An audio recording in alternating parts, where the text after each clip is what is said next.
최근에 넥슨 보십시오. 넥슨 회장님 돌아가시고 나서 그 공매 나왔는데 아무도 안 사지 않습니까? 근데 그걸 지금 누가 노리고 있다? 중국에 중국 텐센트가 지금 노리고 있지 않습니까? 가업을 뭐 상속받는다 이러면 약간 좀 부정적으로 바라보는 시선들이 있긴 한데 물려주고 싶은데 세금 어떡할 건데? 답이 안 나와요. 가업상속공제라는 제도 있습니다. 있어요. 이거 실질상 말씀드리면 거의 적용을 안 받아요. 우리나라 보면은 뭐 100년 장수 기업 이거 찾아보기 어렵거든요. 없습니다. 이것도 사실은 다 상속세하고 연관이 있는 거 아닙니까? 그 높은 세를 내려다 보니까 경영권을 넘겨야 되는 거고, 그렇죠? 이 기업 승계에 미치는 악영향 같은 게 실제 좀 있다고 보시나요?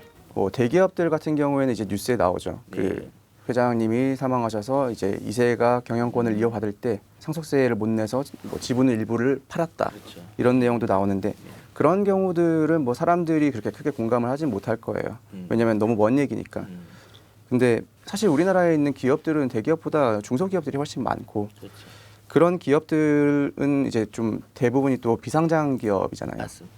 이런 비상장으로 되어 있는 가족 기업들 이런 것들에 대해서도 경영권 프리미엄이라고 해갖고 상속세율이 할증이 되는 그런 개념이 또 있어요. 아 그런가요? 네, 그렇게 되면 최고 60%까지도 이제 상속세가 나올 수가 있는데 뭐 가업 상속 공제 이런 게 있어요. 가업 상속 공제 이런 것들이 있긴 하지만 요건이 뭐 그 피상속인 즉 사망하신 분이 10년 동안 경영을 했고 그리고 상속인이 다시 앞으로 10년 동안 유지를 해야 되고 고용도 현재의 80% 수준 이하로는 내려가면 안 되고 한 번이라도 그런 조건들이 있어서 해외의 주요 국가들에 비해서 굉장히 까다로운 편으로 형성이 되어 있거든요. 그래서 실질 활용률의 측면에서 보면은 굉장히 낮다라고 하고 있어요. 그래서 약간 지금 뭐 우리나라 국민들 입장에서는 가업을 뭐 상속받는다 이러면 약간 좀 부정적으로 바라보는 시선들이 있긴 한데 이게 기업이 그런 대기업들 말고 중소기업들이 꾸준히 존속된다라는 거는 일자리의 측면에서도 그렇고 내수 활성화의 측면에서도 그렇고 좀 긍정적인 영향들도 분명히 있거든요.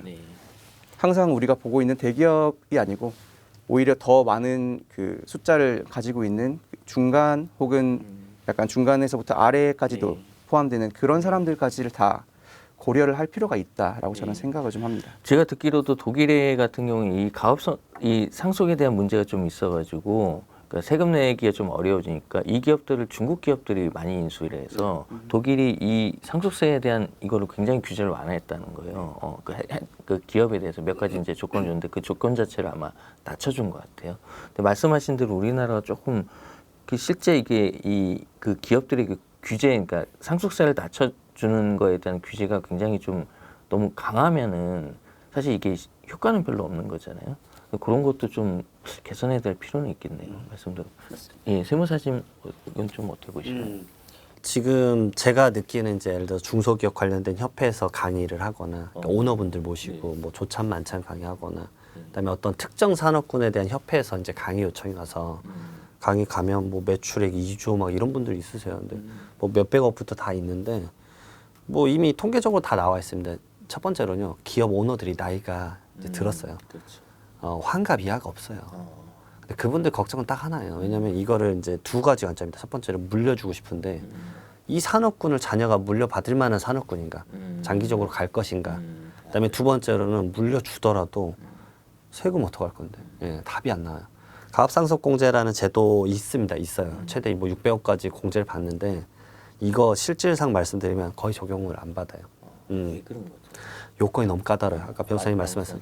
그리고 사후 관리가 너무 까다로워요. 그러니까 사후 관리 삐끗하면은 오겠네요.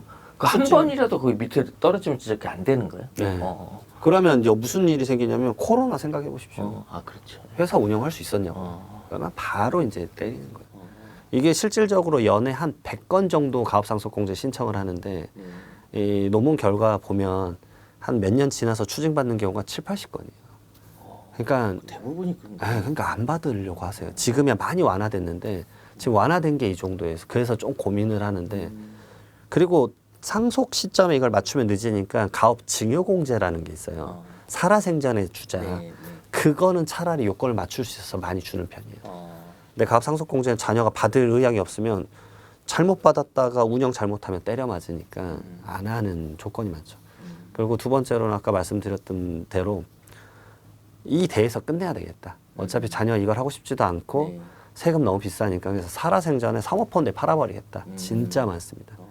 그래서 아까 말씀드린 뭐 중국계 사모펀드 그런 얘기 하셨는데 그걸 노릴 수밖에 없는 게 최근에 넥슨 보십시오. 넥슨 회장님 돌아가시고 나서 그 4조 6천억 정도를 비상장 주식으로 제가 알기로 물납한 걸로 알고 있는데 그 공매 나왔는데 아무도 안 사지 않습니까? 근데 그걸 지금 누가 노리고 있다? 중국 애들이 예, 중국 텐센트가 지금 노리고 있지 않습니까? 예, 게임 기업이 그걸 노리고 있다는 얘기 뭐냐면 그러면 게임계도 이제 내가 휘두르겠다 약간 이런 의도니까 그거 샀다가 나머지 주식 더 사면 이제 하나 의사결정권자를 가질 테니까. 근데 결국은 이제 그렇게 넘어가면 이제 자국민 입장에서는 사실 좋은 기업들이 그렇게 이제 하나씩 이렇게 가버리면 좀 안타깝죠. 근데 또 이런 경우도 있지 않을까요?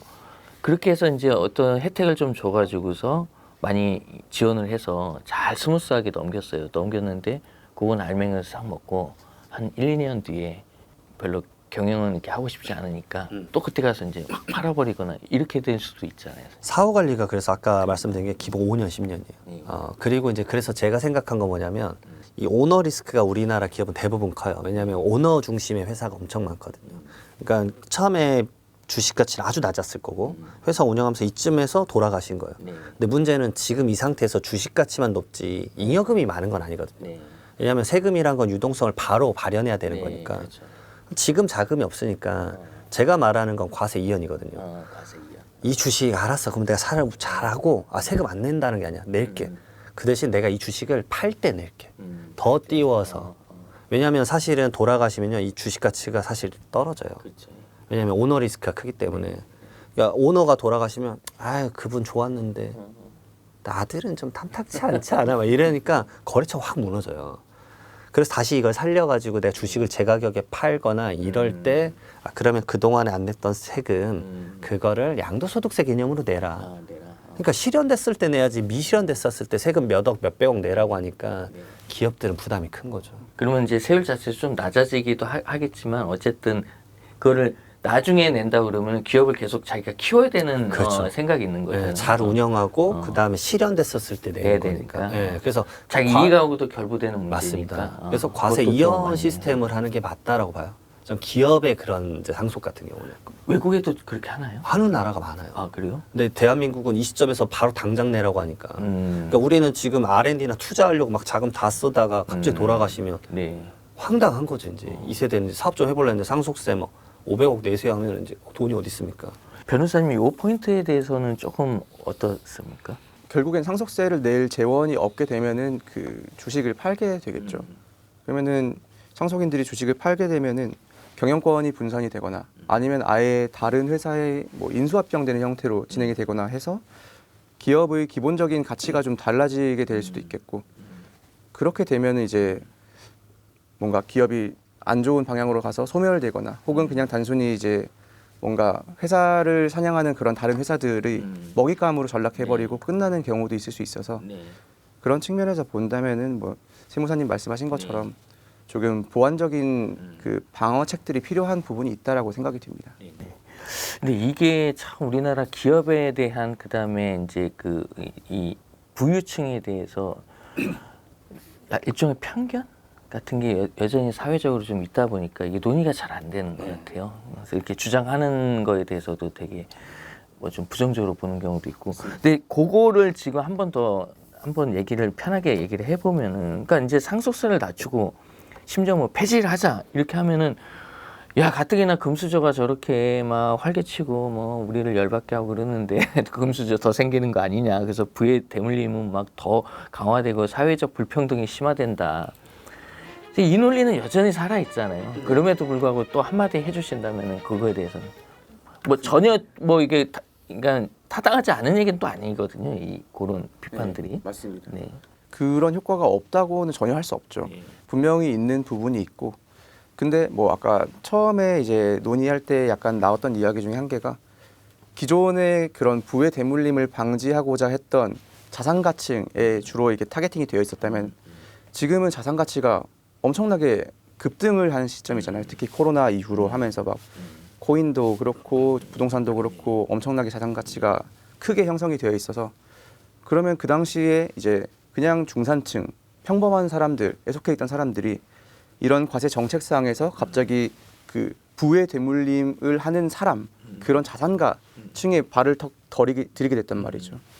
그런 부분들에 대해서는 보완이 분명히 필요하다라는 걸 이야기를 하면서, 그래서 뭐 상속세를 폐지하고 아니면은 한 번에 확 낮추고 이런 것들은 당연히 사회적으로 어떤 타격이 올지 면밀히 분석하고 진행을 해야 되는 부분이 있어서 쉽게 이야기를 할 수 없겠지만, 적어도 그런 방어책들을 넣고 아니면은 그런 상속세를 점차 이렇게 낮췄을 때 어떠한 효과가 있겠고, 그런 부정적인 측면을 다른 무언가로 보완할 수가 있는지를 검토하고, 이런 노력들은 좀 필요한 부분이 있다고 분명히 생각을 합니다. 너무 오랫동안 안 바뀌었어요, 사실. 예. 세금은 이제 안 바꾸면 무조건 더 늘어납니다. 왜냐하면 세율은 가만히 있고 물가는 올라갈 테니까. 그러니까 물가 상승률 반영이 지금 거의 25년, 26년 뭐 이렇게 안 됐는데, 그런 면에서는 한 번은 개편을 해야죠. 그러니까 이게 물가 상승률 반영을 한다라는 건 당연히 필요하다라고 비춰지기 때문에 요걸 좀 반영해 달라는 것과, 그다음에 뭐 조금 더 말씀드리면, 사실 그 과세 표준을 아주 적게 내는, 그러니까 내가 상속세 과세 대상자가 됐지만 상속세를 많이 내진 않아요. 근데 그런 인원수가 많아진다라는 거는 적합한가라는 생각이 듭니다. 왜냐하면 상속세가 이제 만들어진 메커니즘의 목표가 제가 알기로는 2%에서 3%가 내는 세금으로 알고 있어요. 근데 지금은 거의 7%가 내는 세금이 됐으니까 그 과세 목적에 맞춰야 되지 않을까. 그러면 공제액수 아까 말씀드렸지만 한 5억 정도만 늘어나도, 그러니까 지금 이제 이재명 정부의 이제 내각 구성원 분들이 얘기했던 게 일괄 공제 지금 5억 원인데 요거 10억 원은 올려주고, 8억 원은 올려주고, 배우자 상속 공제 최소 5억 원인데 이거 10억으로 올려주고, 18억 정도 올려주면 딱 어느 정도는 맞거든요. 그러니까 그런 거라도 한번 단계적으로 밟아 나가면서 하는 게 이제 자체적으로 내가 낼 세금이 아닌 것 같아라고 생각하는 사람들에게는 안심을 좀 주는 게 맞을 것 같아요. 그리고 그 공제가 조금 올라간다고 하들 우리가 흔히 말하는 초고액 자산가 분들의 세금 영향은 거의 제로예요. 어차피 그분들은 뭐 이런 느낌이에요. 100억 낼 게 98억이 낼 뿐이에요. 그러니까 그 결국은 1, 2억이 엄청 큰 사람에게는 그 공제 개편은 엄청 크다. 그것에 맞춰서 좀 가야 되지 않을까.